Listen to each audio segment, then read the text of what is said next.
Hello, and welcome to Confidently Wrong, a show by regular dudes talking with confidence about content we have no right to speak about with any kind of authority, but do it anyway. I'm Wesley Nakamura, and as always, I'm joined by award-winning director Brian Redondo and Savon Jones, aka Captain Vonnie. This is episode 82, and we slice, rip, and debone a surprise hit, Prey, which is the latest installment of the Predator franchise.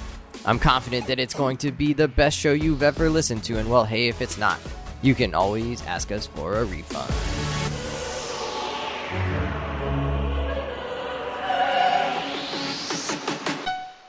Incredible! Oh, what up, guys? Welcome back to our next episode of Confidently Wrong. Hello, Savon.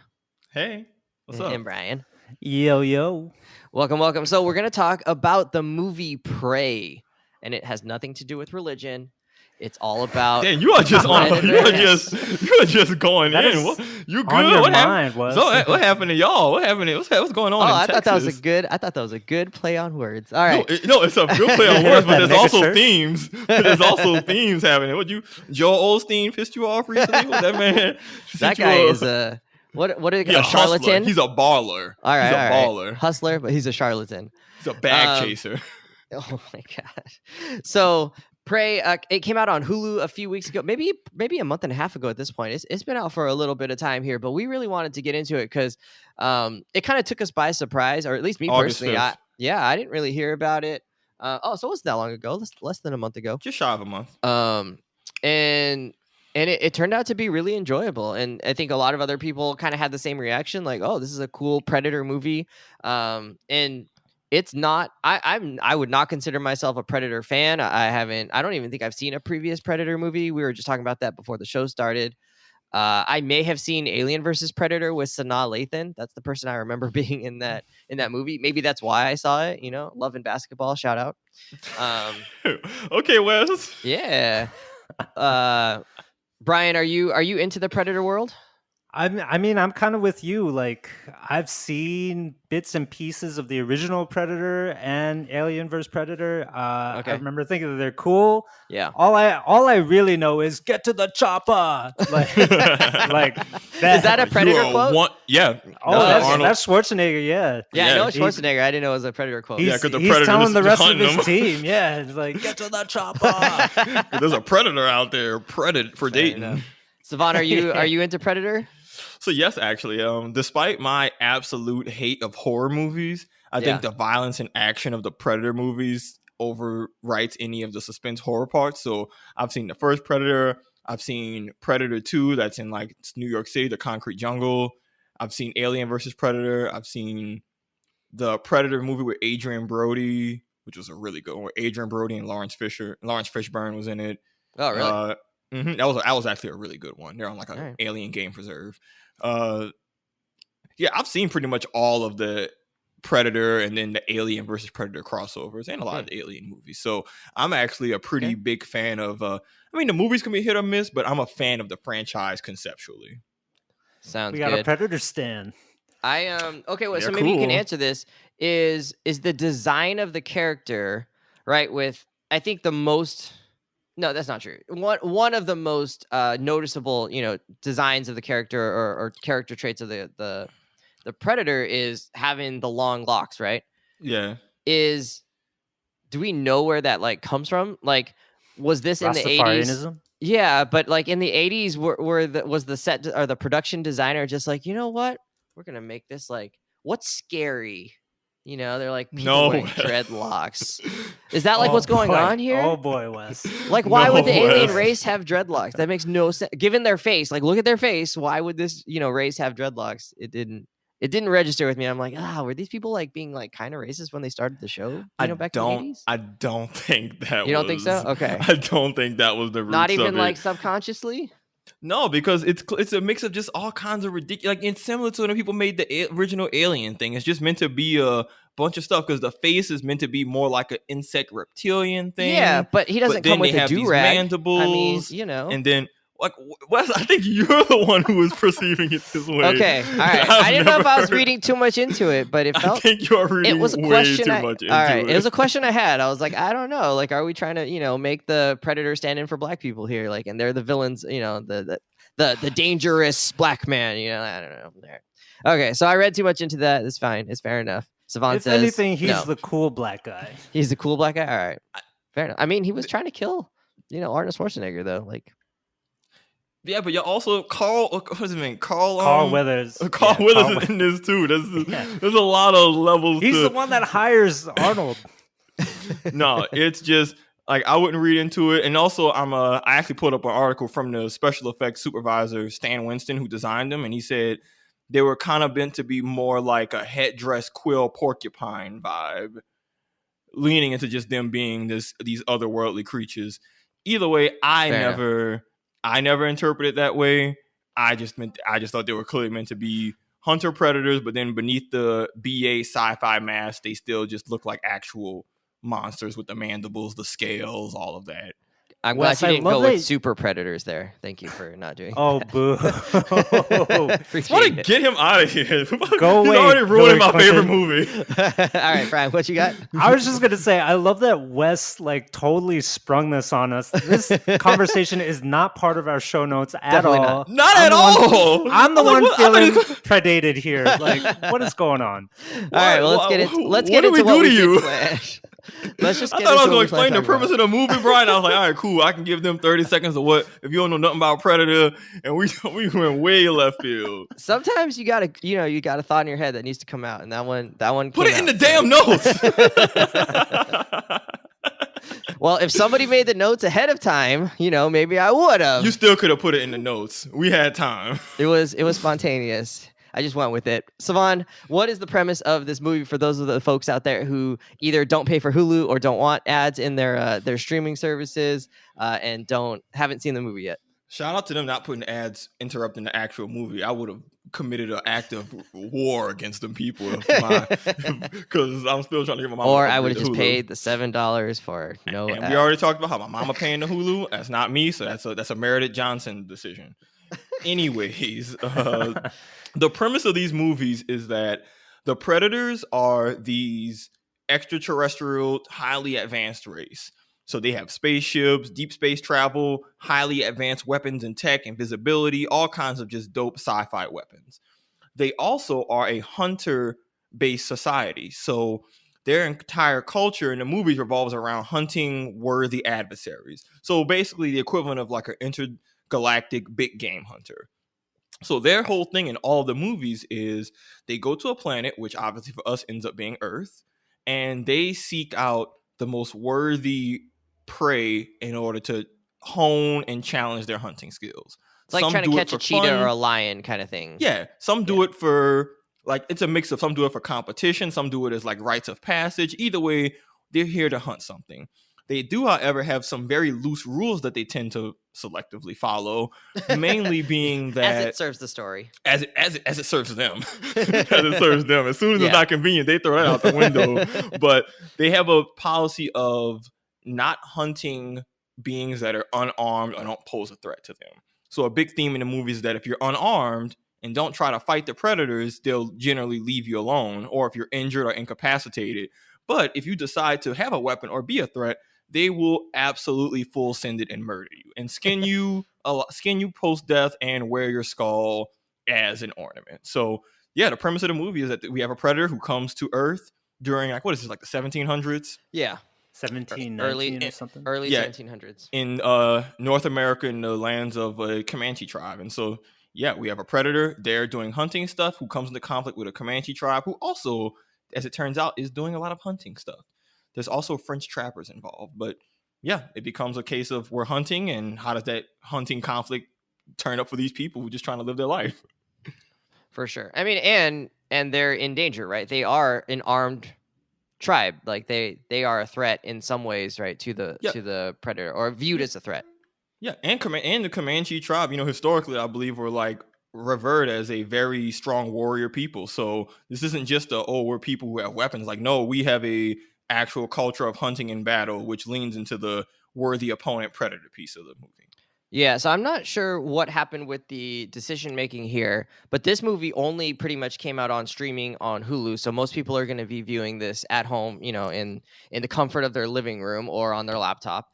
Was was this a movie that you guys would have seen in theaters after having seen it on streaming, Savon? Absolutely. I mean, I just like Predator movies in general, so I think they're good viewing experiences, just the nature of these types of films. But when I found out that the premise of this movie was specifically a period piece, I instantly was sold on the movie because there were so many little things that I have issues with the modern Predator movies that I felt, oh, if it's taking place in this time period, most of my gripes writing wise aren't going to be possible. So I 100% would have paid to see this in theaters. Oh Ryan? yeah, same with me. Like as soon as I saw the trailer and saw the setting, that just immediately sparked my imagination. I was like, "Oh, they're doing that with Predator. Mm-hmm. That is downright cool, and I want to Mm-hmm. see it." And You weren't I'm like, skeptical, like how are these people using bows and arrows going to be able to fight off a predator? no, Okay, all no, of right, keep course going. not. All right. They're Comanche. No, I know nothing about Comanche, but like it's a movie. It just seemed like such a fascinating setting to have a Predator movie, and even though I haven't seen a full previous Predator movie, I remember thinking like Alien versus Predator, that was really effing cool, like the last battle scene. And so like you just kind of like have faith like it's going to deliver for what you're looking for, right? You're not looking for something super highbrow here or anything. You're just you want to get the goods. It's like a solid cat and mouse action movie. And with all the summer movies this particular summer that have not been totally great, there just hasn't been a ton of stuff to get excited for, right? There was like Top Gun, which is awesome. There was Nope, which is awesome, and really very little else. Like Bullet Train kind of like fell off the map, didn't live up to anything.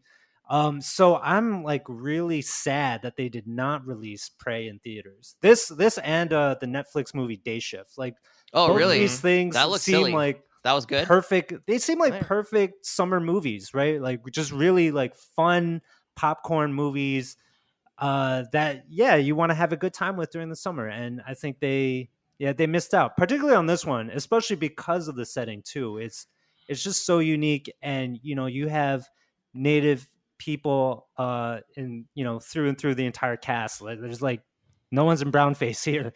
So I think that's also a nice milestone and something that could have easily translated into a marketable theater movie. I'm with you guys. I think if I would have I think I would have much preferred to see this in a theater, given the scope of it, the moments of suspense, the action scenes, and just getting to see these like large open vistas on a huge screen.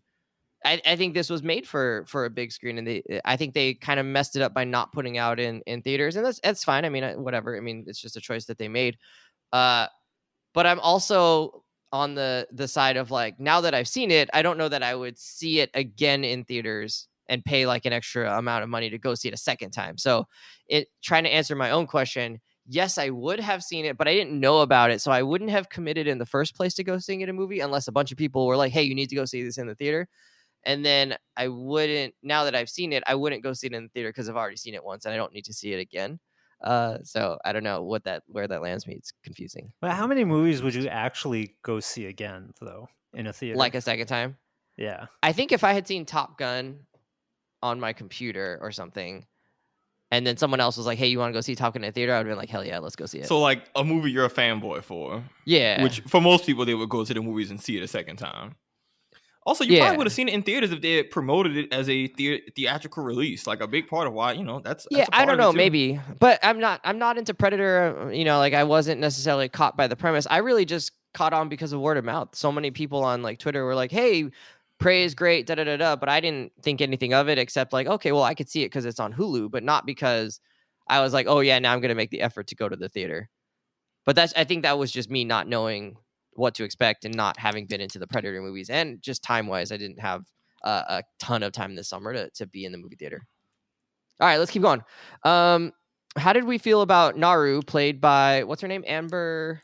Mid-Thunder. Amber Midthunder, who is a native actor. She's not Comanche, but she does have a really close connection to her native roots, and was proud to bring that to the screen. How do we feel about her being part of the Comanche tribe and that being a fairly major part of the story? Brian, how did you kind of relate to that? Well, I didn't relate to it because As the viewer, I'm not as a the woman in a viewer. Comanche tribe in the 1700s. However, you know, Word? as I said, it was like a very cool setting, and the more that I think about it, like the reason why they called this movie Prey and why that's important, right, is because the focus point of the movie is her as a character and her development, right? It's less about the actual, you know, hunt and the interaction with the predator. It's less about like, oh my god, that there's a predator here. It really very much is about her growth as Also, a there are spoilers Comanche war coming. chief. So I thought it was just a very cool setting, and to see how, like as you said, with bows and arrows and hatchets, how they're going to really take down this predator who is way advanced technologically and you know, skill wise. You know, how would they really confront that kind of a conflict? And I think those kind of challenges make this that much more of an interesting film than, you know, okay, Arnold with some machine guns, yeah, he's gonna try to shoot the head off of an alien, yeah, okay, we get it. So I think Amber Midthunder is pretty great in this role. I think of course, it's even more interesting because she's a woman protagonist. She's trying to prove herself as a hunter within her particular tribe where none of the women hunt, it seems like. And, you know, most people just look down on her, you know, kind of like pushing her in the mud, telling her to go home. This is not for her. But she is, you know, she has to use her wits to really make a name for herself and to be well regarded as a full-fledged Comanche hunter. So I think that is a pretty neat thing to have.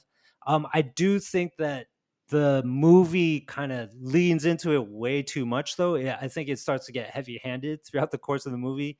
You know, with Predator like not acknowledging Naru's existence and the brother being like, you're not a threat, so it doesn't see you. Like, just that kind of stuff felt like really on the nose. Like, you and a didn't have to little, say it; you just showed it. We got it. yeah. It's like kind of pandering. I'm not sure. I'm pretty sure the writers and the directors of this movie are not native. I could be wrong there, and they're also male. So, you know, I think they're Dan trying Trachtenberg. to overcompensate. Trachtenberg? But I mean, in some ways, like, I don't know that's. I think that's like a valid criticism, but not in the sense that, like, how many people would catch on to those things, especially men, would catch on to those things if it weren't more explicitly stated, right? Like, in order to go to the place where it's subtle, there has to be enough examples of it where it's clear. And I don't know that we've had. I mean, like, people if you live miss in the their world, biases, bro. People, Yeah. I've had movies where I've seen people miss like racial based stuff. I was like, oh, that was more subtle, and that I watched it go over people's head. And I know I've been guilty plenty of times of shows where I'm like, oh, that was an example of sexism. It was subtle. I completely missed it. But yeah, I mean, like, if you miss it, you miss it, right? Like, people could still miss anything, right? Like, even if they explicitly state it, but it just like it just cheapens the story a little bit, and the storytelling is what I'm saying.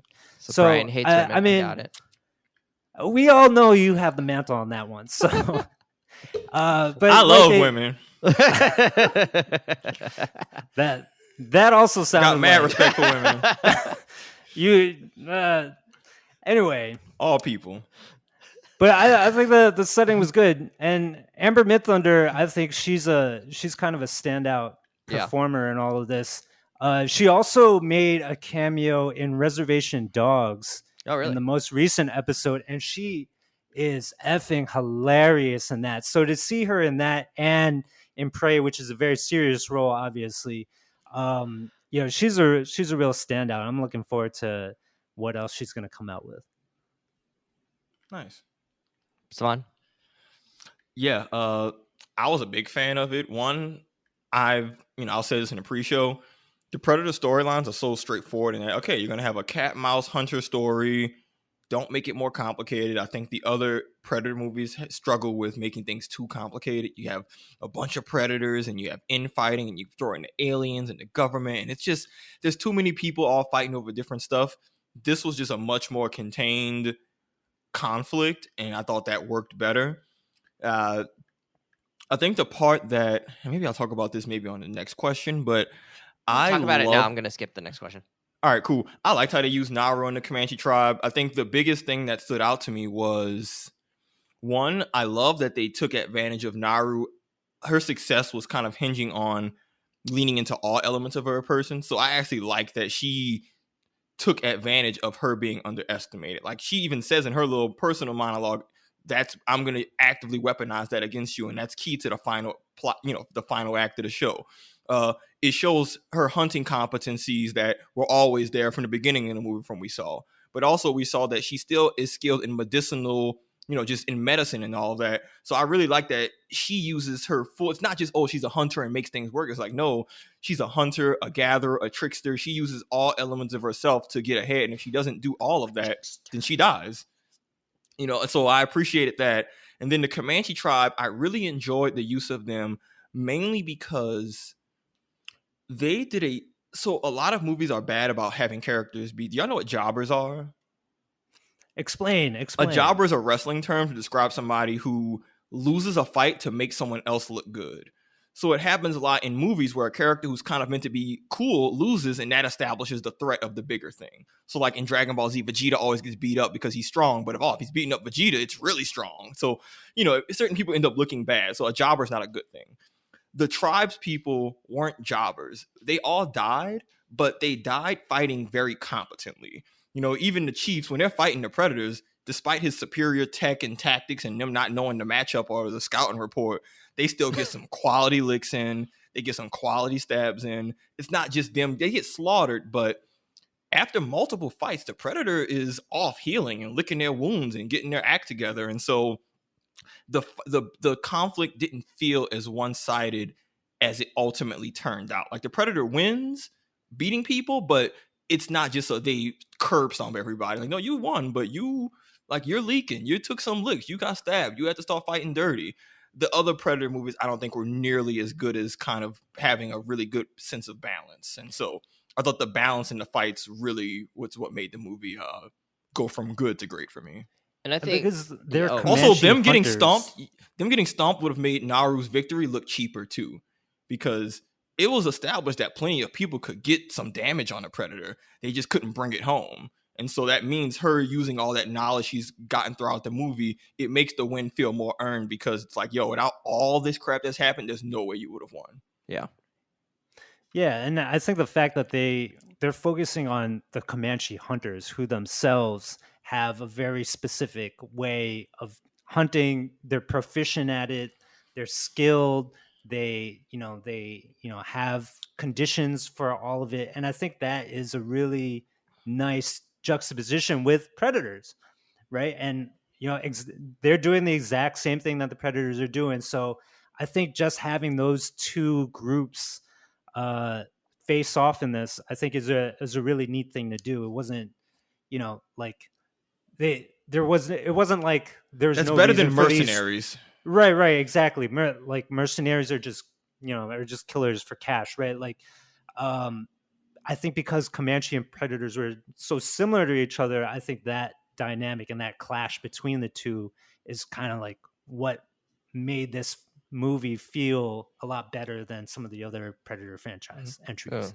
That's and a they good even point. say it, right? You're being hunted. Like their brother in their beginning talk, when he's talking to his sister about, are you ready to hunt something that's hunting you? And I'm like, this is very on the nose, but like, yeah, bro, this is the movie. Let's go. Let's get it. I mean, with the mountain lion too, right? Yeah, I was like, yo, that was all part of it. Yeah, and the French trappers, like, there's levels to this. You're a hunter being hunted, right? It's not just a predator. It's the animals. It's the bear. It's the big cat. It's the French trappers. It's Right. The humans were hunting each other, right? The trappers were trying to get the everybody's Comanche, prey in this movie except the predator. I thought it was also it was real not realistic, that's not the right word. none of this movie was realistic. There was an establishment that this particular predator, I think, was a novice, or I think you could read into it that this predator wasn't the top of the line hunter. They may have actually been on like one of their first big hunts, in the same way that the Comanches talked about how, you know, in order to become like a full-fledged hunter, you have to go on your own hunt and hunt the biggest thing in that area. 100% that's what's happening. Right. And so they whatever, they're making mistakes as they're going through their stuff. So you do get a sense that they are beatable, right? They do have vulnerabilities. And so I think that made it a little bit more palatable when someone with hatchets, you know, takes them down. They're maybe not, they haven't mastered all of their kit yet. Maybe, you know, they've done a lot of training. They're obviously very proficient, but maybe it's the difference between going up against somebody who is, you know, just out of boot camp or just out of training versus going after somebody who's had 2 or 3 years in active combat. You know, they're going to just know way more and how to read a situation a little bit differently. I mean, even the way, I'm going to go some spoilers here, even the way that it ends with the helmet, right, kind of betraying the predator, that's something that feels like, okay, in a more experienced predator wouldn't have been able to get got by that, right? But that was a rookie move. Yeah, but we believe that because screamed like novice. Yeah. But I think we believe that a little bit. Like, clearly they're a threat, but they're not perfect. They haven't shown that like everything they do is like right on it. So I was okay with that. I think some people might be like, like, come on, that's a cheap way. But to me, I was like, that's cool. Oh man, you didn't like I it? I was fine with it.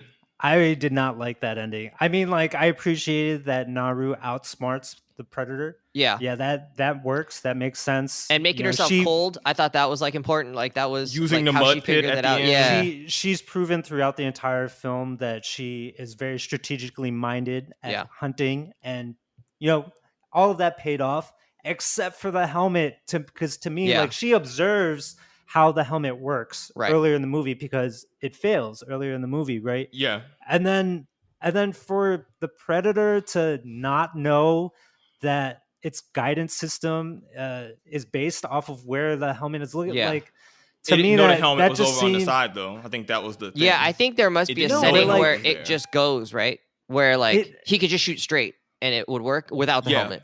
Yeah, that was my understanding, Wes. The predator was also there when it failed earlier in the movie. Like, I'm just like, what? What do you mean it failed? How did you get caught by that? Because that's what Naru. I forget.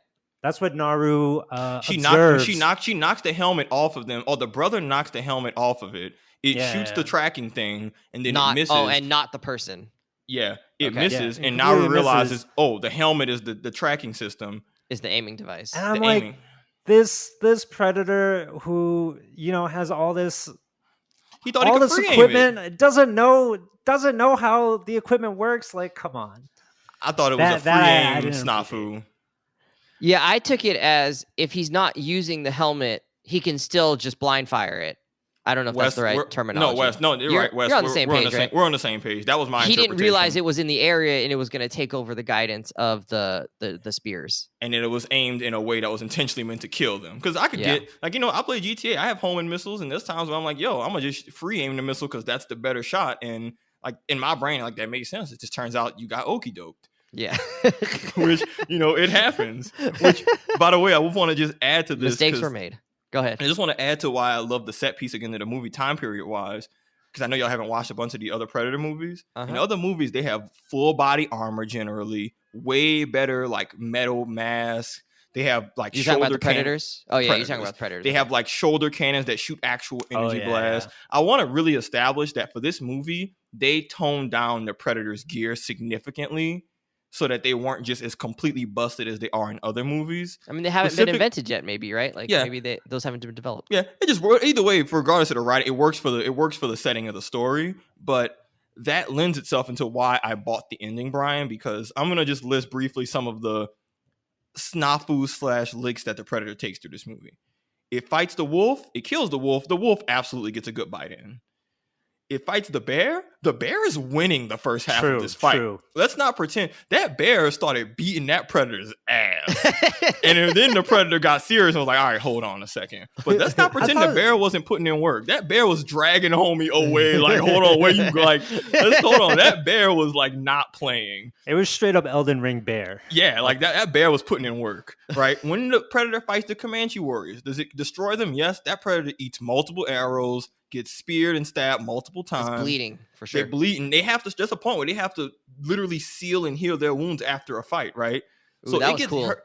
Every fight the predator gets into, it takes grievous wounds. Even fighting the French dudes, like, yeah, it wins, but they still get some really good damage on it. And then leaning into that impulsiveness, this is the same predator that gets tricked into chopping off its own arm. There's a bunch of stuff throughout this movie that shows this predator doesn't have a lot of experience. And so again, if this predator had been shown to be hyper competent, Brian, and super strategic, I would have felt, the predator is actively fighting Naru and her brother. And when he's losing sides, oh, I'm losing, let me go stealth again. Like, this is not the experience, I have a perfect plan hunter that you see in the other movies. This predator is impulsive. They take licks. They make like active, like you the viewer can say, hey, yo, that was a mistake. You should not have done that. And it leads to the demise. And so that did a good job of just making every threat feel real, every fight the stakes feel higher. And yeah, by the time the predator loses, you're still like, yeah, she beat the predator, but that predator still has been bruised and battered over the course of this movie leading up to this point, which, I don't know, all that little stuff works. It's hard to make combat movies and have it to where the main threat can take damage but still be a credible threat at the same time. And this movie did a great job of selling me on that. That's fair. I don't think I picked up on all those mishaps from this predator. This predator is but green. Like when I think about the original Predator, that one seemed to be a lot more strategic. Yeah. In its fight plan and more kind of omnipotent than this one. So no, 100%. Okay, yeah, maybe I can give him that. No, this is a novice, green, inexperienced predator compared, like, out of all the predator movies I've seen, this is the one with the least advanced gear, which works for the setting, and the least experienced hunter. Because, like, if you've seen some of the other predator movies, the stuff that they do, I'm like, yo, these people did not stand a chance. Like, in some of the others, they have hunting dogs, they have voice mimicry traps, and whoa, that's a whole, like in the first Predator, the dude literally can mimic voices and call out fake sounds to lure humans to trap. Oh, this one doesn't make any sounds. It's a whole nother level of how busted they are. So, the power scaling I thought was well done, but I'm not going to hold it against you for not liking how the ending went, because that's your prerogative. That's interesting. As you guys were talking, I was realizing that in a lot of movies, for me, I really prefer movies where you get to know the antagonist and get to kind of understand them a lot more. This movie didn't do that at all, right? I mean, we got a little bit of idea that they were green, and we got a little bit of idea of like what they wanted, but I don't think we knew like why. I mean, it didn't matter, right? Like the show, and I didn't notice until now, a month later after I've seen it, that was the case. And so I think kudos to them for putting together a movie where you didn't necessarily need to know the backstory of the antagonist. What really mattered was like, because some of the story was really around, right? Is Naru able to prove herself? Is she able to be recognized in her own clan? Is she going to help her group survive this one, existential threat? And it wasn't necessarily about like the personal actually interaction, because it wasn't personal, right? Like the predator doesn't care who these people are. They're on parallel journeys, though. I think this is like a classic parallel journeys of they're both hunters trying to prove themselves. So you're able to glean what the predator is doing based on what Naru is doing and what Tabe is doing. So yeah, exactly. Cool. They're on a similar quest, but the predator's more foolish, more impulsive. Naru is the opposite, right? Naru is more strategic. When she takes an L, she learns from that L. When the predator takes an L, it doesn't.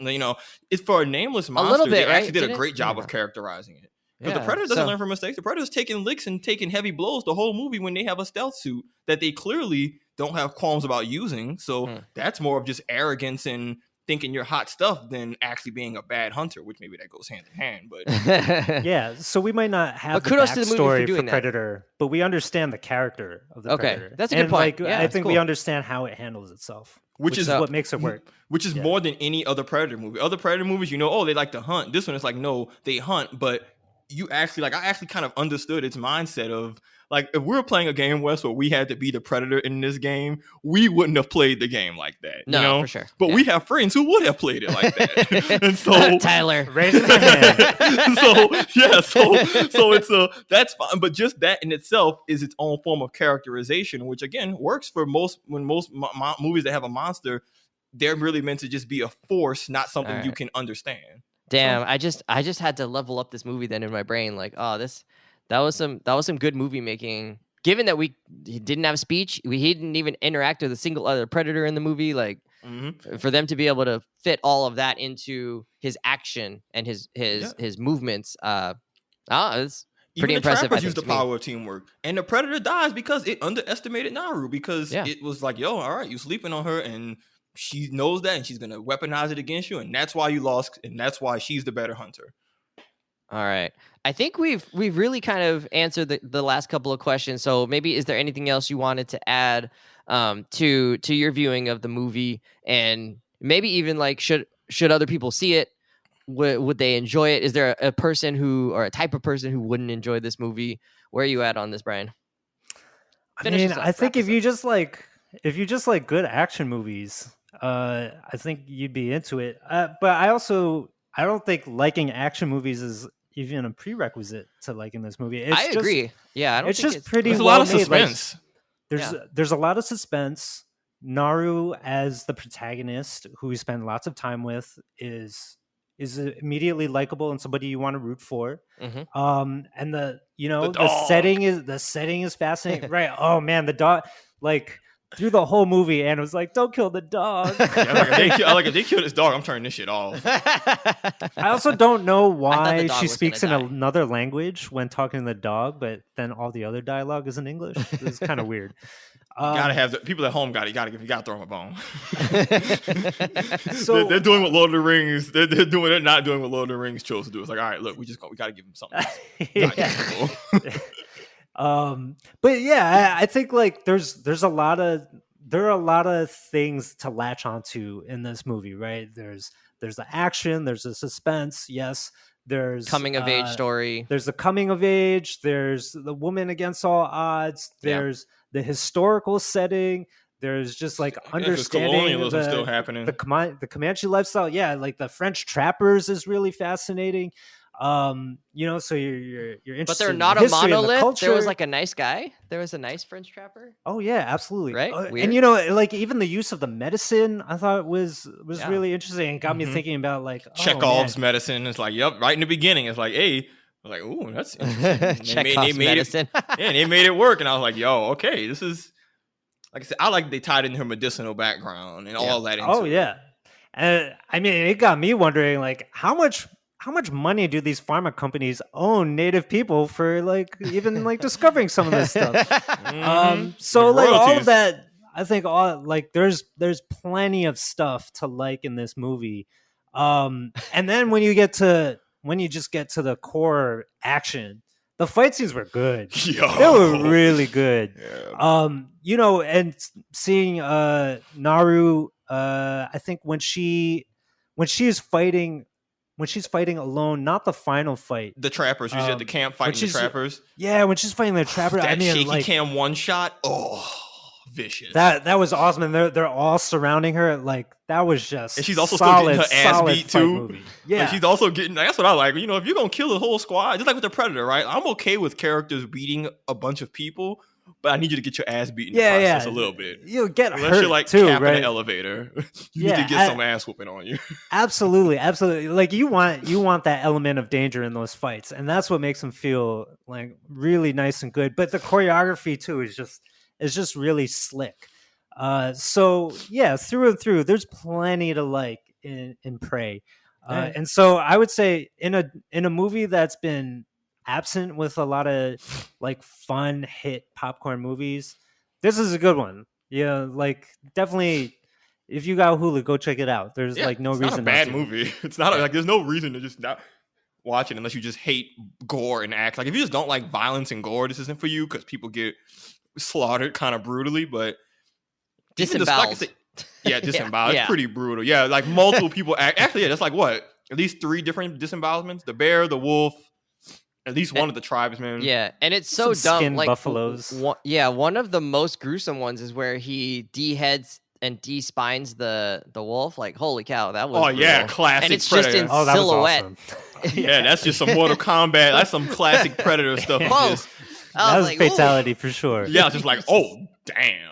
Then he Yeah. did the little spray to melt the stuff off. I always used to wonder how did that work. I think people should watch this movie. You know, I was saying they need to do more Predator movies in this format where don't make it complicated. Stop throwing in the aliens. Stop throwing in all this modern crap. Give us literally any set period before like the 1900s where there's any people who use melee-based weapons. Throw in a Predator. Give it 2 hours and a good budget. You got us a good movie. You know, you can have a Predator fight a samurai. You can have him fight a Viking. You can have him fight an African Zulu warrior. Some kind of like Sultan thing. You could do all kinds of stuff. It's just, and it'll still be entertaining because it's always going to be that classic hunter against overwhelming odds against superior force who has to just think outside the box to get a dub. Like that's never going to be a boring movie. Well, it seems like the next Predator movie from the Prey franchise side of things is not going to be that. It seems like it's going to be lots of Predators fighting with Comanche. Oh, really? Oh, you're talking about Like the end credits? in the end credit scene, yeah. So a little I don't tip think I there. saw Actually, it. What happened? So actually, I can give you an answer to this, Brian, because this ties into the other movies. Something that happens in the Predator movies is if a human can actually kill a predator, the predators will come back. They won't kill the human. They'll actually give them, usually they'll take the predator's body or something, and they'll give the human some type of weapon that is from another human that they've killed. It's kind of like a trophy of respect. So remember that flintlock pistol we saw at the end of the movie? Yeah. That pistol appears in Predator 2 because the protagonist of Predator 2 in the city who kills the predator gets visited by a bunch of predators after who you think, oh God, they're going to kill him. But it's actually yo, that wasn't easy. Good job. Here's an ancient weapon as a sign of like a gratitude of respect. Wow. And so it's actually that same flintlock pistol from this one. So I'm not sure It's how like a they video game unlockable. So I'm not sure how they. So it's basically like you get the dub. We have like an old trinket we'll give you as like because there's still like a hunter warrior culture, even though they're cheating on the highest level. But so yeah. So as it turns out, that's not don't think of that as they're gonna kill her. Think of it as that wasn't easy, and you killed our homie on his hunting thing. Here's a token of appreciation, and here's this thing. Oh my God! Give Naru a samurai sword. Let's see it. But that's been but that's a whole thing in them. If you kill one of their own, you actually get a lot of brownie points and respect for it. Like, they'll legit let you go. I want to see. Okay, Godzilla versus so they're not Predator setting now. up this war, Comanche versus Predator. No, because that's happened. Because Okay. in the other Predator movies, they've established that predators have been coming to Earth for like centuries, and so because it's a good hunting ground, and so the predators who do die, there's a little bit of cultural weapon exchange back and forth. Like I think the predator in the second one, he gets some type of advanced weapon that they give him or something too, because it's like, hey, you earned it. So take that with what you will. And then they come back later and kill us again. I mean, they still just use it as a hunting. It's just like a generic hunting ground for them. It's nothing. It's never Yeah. personal. It's just, hey, we're gonna come here and see what's up. Y'all should watch Predators though with Adrian Brody. That's actually, I think, a pretty good Predator movie. It's not on Earth, but it's really good. I think that one's on Hulu. I think a bunch of the Predators are on I'm pretty Hulu sure now. almost all of them are. The Adrian Brody one's probably the best Predator movie out of all the others I've seen, honestly. All I right, would we'll have to recommend check that it one. out. The others are like actually not good. I'm ready for Predator versus Jedi. I think that would be pretty dope. Let's do it. Crossover event. I'm okay with it. I don't know. They're both on by Disney. Yeah, The I don't know Jedi about that. I don't know. The Jedi lost to Order 66 with just some numbers and blasters. So I don't know if you got stealth murder ninjas. We'll see. I mean, that was just for the They story. got caught surprised. Yeah, that was just for the story. Oh, you didn't think Order 66 should have worked. Oh, boy, that's a West take. We'll unpack that. Order 66 shouldn't have worked. I don't like the logistics of this plan. I mean, it shouldn't have worked. But I think you're right. Like they shouldn't have been taken out by stormtroopers. But it's fine. Whatever. It's just for the story. It just had to happen. All right, let's wrap up there. Prey on Hulu. Hulu by FX? No, FX by Hulu. FX on Hulu. I just call it Hulu. I don't wanna get the branding wrong. Otherwise they're not gonna pay us. All right.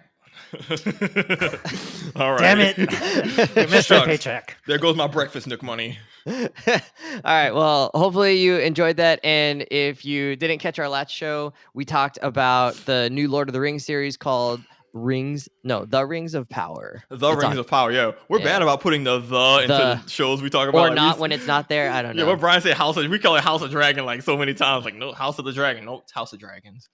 Was this Prey or The Prey? The is just gonna get dropped. All right. Well, friends, college football has started. NFL football starts in a little bit, and then it'll be time for me and Savon's time. Oh, and Brian's time. The NBA is coming back. Basketball. I mean, it's always been basketball time. This whole summer is just all basketball news. It's so weird. I'm sorry that your Knicks lost out on Donovan Mitchell. I spent all afternoon the other day just live streaming reactions to Donovan Mitchell's trade, not to the Knicks. Oh yeah, between Lakers and Knicks Twitter just in shambles, I am just loving it. I am here for it. Pelicans gang all day. Squawk, squawk, baby. Is that a thing? Squawk, squawk? I'm gonna make it God. a thing. No, it's not. I'm just making bird Pelicans noises. don't Yeah, squawk. squash that. Yeah, no You know squawking. Pelicans squawk. They absolutely Pelicans squawk. go. With their That is big old not what necks. Pelicans do. Oh, I would love if all the fans did that. I mean, Pelicans do. Stop. get them Yo, some voodoo y'all, drink, that's y'all gonna happen. effing up the Y'all effing up my team for me right now. Wes, in the show. Bye. Y'all not about to do that shit.